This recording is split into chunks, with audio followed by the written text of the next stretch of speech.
नमस्कार, capital TV Bihar देख रहे हैं आप और मैं हूं आपके साथ शिवानी रतूड़ी।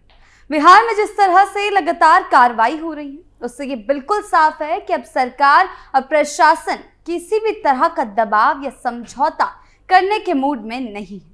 सम्राट चौधरी अब पूरी तरह एक्शन मोड में नजर आ रहे हैं और ये कार्रवाई रुकने वाली नहीं।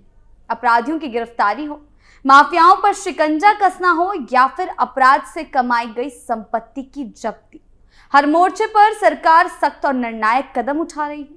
सरकार ये साफ कर चुकी है कि यह अभियान सिर्फ शुरुआत नहीं बल्कि अपराध के खिलाफ एक लंबी और निर्णायक लड़ाई है। तो क्या कुछ चल रहा है, आइए जानते हैं विस्तार से।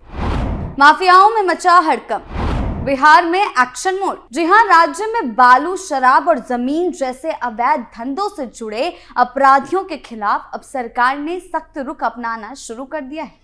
लंबे समय से ये देखा जा रहा था कि ऐसे अवैध कारोबार करने वाले लोग गलत तरीकों से काफी संपत्ति जमा कर लेते हैं और कानून से बचते रहते हैं। इसी को ध्यान में रखते हुए अब इन अपराधियों की अवैध रूप से बनाई गई संपत्ति को जब्त करने की कार्रवाई तेज कर दी गई है।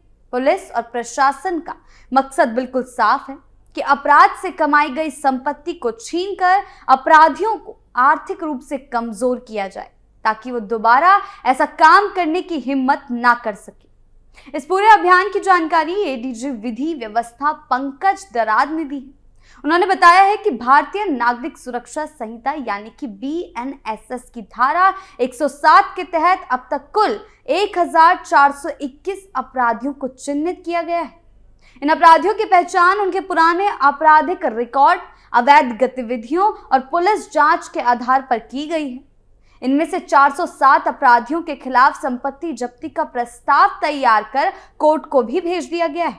इसका मतलब यह है कि इन मामलों में कानूनी प्रक्रिया शुरू हो चुकी है और अदालत की अनुमति मिलने के बाद आगे की कार्रवाई की जाएगी। एडीजी ने आगे बताया है कि जिन अपराधियों के खिलाफ प्रस्ताव भेजे गए हैं उनमें से 80 अपराधियों की संपत्ति जब्त करने की प्रक्रिया इस समय चल रही है, यानी उसकी जमीन, मकान या अन्य संपत्तियों की जांच की जा रही है और ये पता लगाया जा रहा है कि वो संपत्तियां अपराध से अर्जित की गई हैं या नहीं।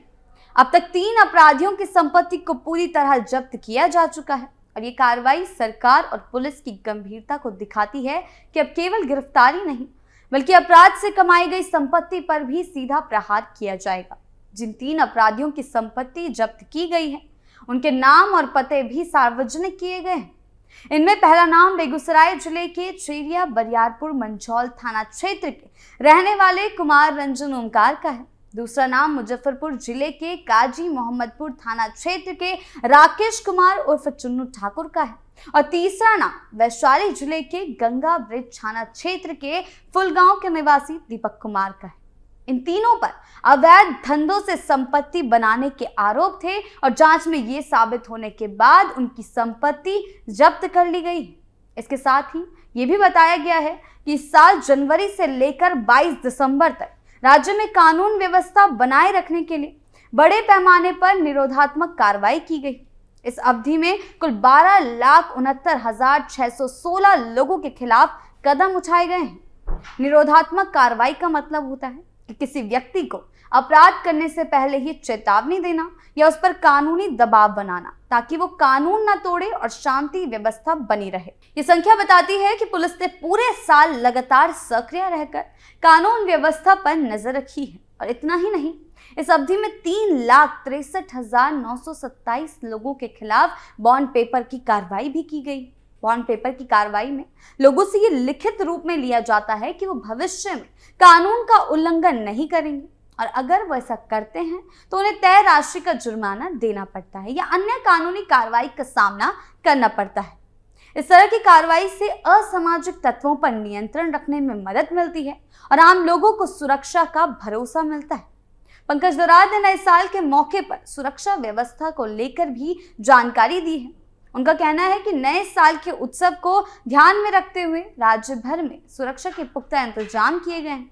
सभी जिलों के पुलिस अधिकारियों को निर्देश दिया गया है कि वो हर स्तर पर चौकसी बरतें और किसी भी तरह की लापरवाही ना होने दें। भीड़ भाड़ वाले इलाकों, पर्यटन स्थलों, बाजारों और सार्वजनिक स्थानों पर खास निगरानी रखने को कहा गया है ताकि किसी भी अप्रिय घटना को रोका जा सके। खासतौर पर नेपाल की सीमा से सटे जिलों में अतिरिक्त सतर्कता बरतने के निर्देश दिए गए। सीमा क्षेत्र से अवैध शराब, हथियार या अन्य आपत्तिजनक सामान की तस्करी की आशंका रहती और इसीलिए वहां की पुलिस को विशेष रूप से अलर्ट रहने को कहा गया है।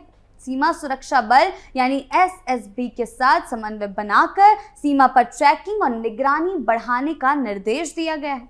इससे सीमा पार से होने वाली अवैध गतिविधियों पर रोक लगाने में मदद मिलेगी। अपराधियों पर सरकार का एक्शन, सम्राट चौधरी का एक्टिव अंदाज। बिहार में बड़ी कार्रवाई। जी हां, सभी थानों को रात के समय गश्ती बढ़ाने के लिए कहा गया है। रात में अपराध होने की संभावना अधिक रहती है और इसीलिए पुलिस की मौजूदगी बढ़ाकर अपराधियों में डर पैदा करना और आम जनता को सुरक्षित महसूस कराना इस योजना का मुख्य उद्देश्य है। पुलिस वाहनों की नियमित गश्त, बाइक पेट्रोलिंग और संवेदनशील इलाकों में विशेष निगरानी रखने पर जोर दिया गया है। शराबबंदी वाले राज्य में अवैध शराब की तस्करी एक बड़ी चुनौती बनी हुई है। इसे देखते हुए शराब की तस्करी रोकने के लिए भी चौकसी और सख्ती बढ़ाने के निर्देश दिए गए हैं। Check post, bus stand, railway station और सीमावर्ती इलाकों में सघन जांच की जा रही है। पुलिस और प्रशासन का साफ संदेश है कि शराब तस्करी करने वालों को किसी भी कीमत पर बख्शा नहीं जाएगा।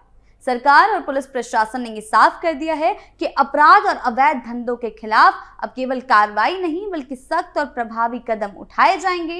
अपराधियों की संपत्ति जब्त कर उन्हें आर्थिक रूप से कमजोर करना, निरोधात्मक कार्रवाई के जरिए कानून व्यवस्था बनाए रखना और त्योहारों के समय सुरक्षा को मजबूत करना, ये सभी कदम इस बात का संकेत है कि राज्य में शांति और कानून का राज कायम रखने के लिए प्रशासन पूरी तरह से सक्रिय और गंभीर है।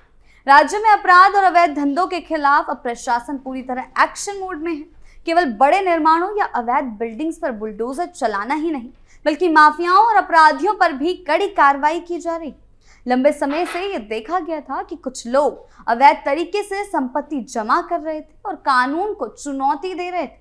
अब सरकार और पुलिस ने यह तय कर लिया है कि किसी भी अपराधी को उसके अवैध कामों की वजह से बचने नहीं दिया जाएगा। इस अभियान में पुलिस और प्रशासन ने अपराधियों की अवैध संपत्ति जब्त करने की प्रक्रिया तेज कर दी है। अपराधियों की पहचान उनके पुराने आपराधिक रिकॉर्ड, अवैध गतिविधियों और जांच के आधार पर की जा रही।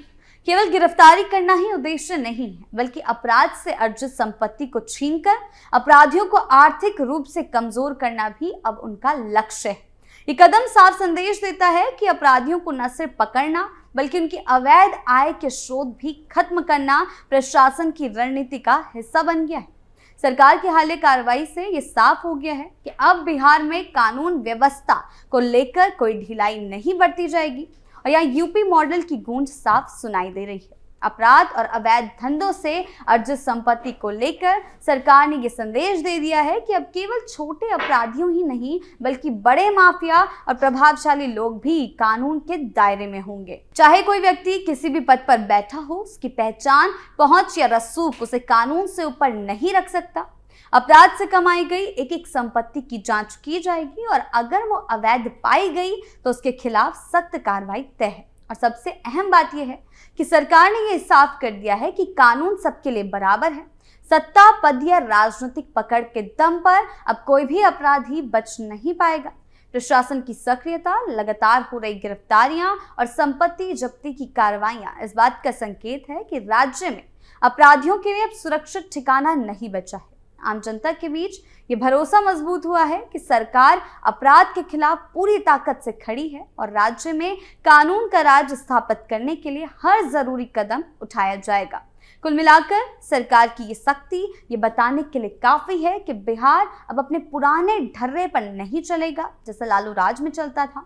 अपराध से कमाई गई संपत्ति चाहे वो किसी के भी नाम पर हो, चाहे अपराधी कितना भी ताकतवर क्यों ना हो, उसके खिलाफ कार्रवाई होकर रहेगी। और यही संदेश आज पूरे राज्य में जा रहा है कि बिहार अब अपराधियों की नहीं बल्कि कानून की चलेगी बिहार के अंदर। आपकी इस बारे में क्या राय है, हमें कमेंट सेक्शन में जरूर बताएं। नमस्कार।